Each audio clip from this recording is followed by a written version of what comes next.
Imagine कीजिए समंदर के बीचों बीच एक छोटा सा आइलैंड। कोई इंसान नहीं, कोई आबादी नहीं, सिर्फ एक लाइट हाउस। और रात के अंधेरे में वहां ड्यूटी करते 3 लोग। लेकिन एक सुबह वो तीनों लोग अचानक गायब हो जाते हैं। पीछे ना कोई खून का निशान, ना कोई लाश और ना ही कोई सुराग। हेलो दोस्तों, मैं हूं नवाज और द साइलेंट मिस्ट्री एनके में आपका स्वागत है। आज हम एक ऐसी मिस्ट्री को डिकोड करेंगे जिसने पिछले 125 सालों से दुनिया भर के इन्वेस्टिगेटर्स की नींद उड़ा रखी है। The Flannan Isles lighthouse mystery. आखिर उस रात उन 3 लोगों के साथ हुआ क्या था, चलिए जानते हैं।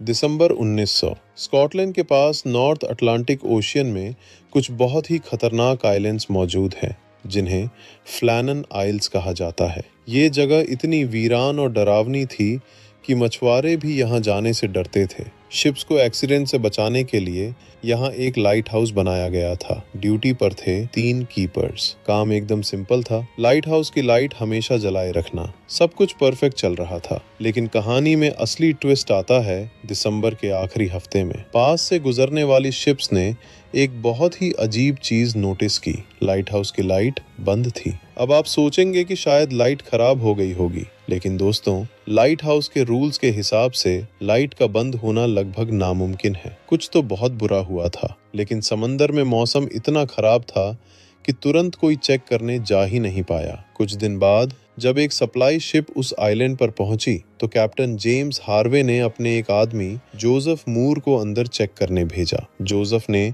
जैसे ही लाइट हाउस का दरवाजा खोला, जो उसने देखा वो किसी के भी रोंगटे खड़े कर दे। अंदर सब कुछ एकदम नॉर्मल था। टेबल पर खाना रखा था, प्लेट सजी थी। ऐसा लग रहा था जैसे वो लोग बस अभी अभी खाना खाने बैठे हों। लेकिन एक कुर्सी उल्टी गिरी पड़ी थी, घड़ी रुक चुकी थी और वो तीनों कीपर्स वहां थे ही नहीं। इन्वेस्टिगेशन शुरू हुई। पुलिस ने पूरा आइलैंड छान मारा, लेकिन कोई सुराग नहीं मिला सिवाय एक चीज के, लाइट हाउस का लॉग बुक। और दोस्तों, इस डायरी ने इस मिस्ट्री को और भी ज्यादा डरावना बना दिया। उस डायरी की एंट्री में लिखा था कि आइलैंड पर एक बहुत ही भयानक तूफान आया हुआ है। तूफान इतना खतरनाक है कि एक एक्सपीरियंस्ड कीपर बुरी तरह डर रहा है और दूसरा कीपर रो रहा है। लेकिन अब सबसे बड़ा सवाल सुनिए। जब पुलिस ने वेदर रिकॉर्ड्स चेक किए तो पता चला कि उस दिन उस पूरे इलाके में कोई तूफान आया ही नहीं था। जी हाँ, मौसम एकदम साफ था। तो फिर वो तीनों आखिर किस तूफान की बात कर रहे थे?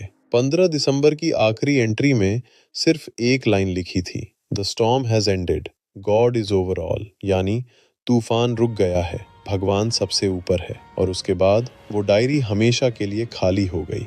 तो आखिर हुआ क्या था? इन्वेस्टिगेटर्स के सामने 2 थ्योरीज आती हैं। थ्योरी नंबर 1, एक बहुत बड़ी लहर आई और उन्हें समंदर में बहा कर ले गई। लेकिन यहाँ एक कैच है। रूल्स के मुताबिक एक कीपर को हमेशा अंदर लाइट हाउस में ड्यूटी पर रहना जरूरी था। तीनों एक साथ बाहर जा ही नहीं सकते।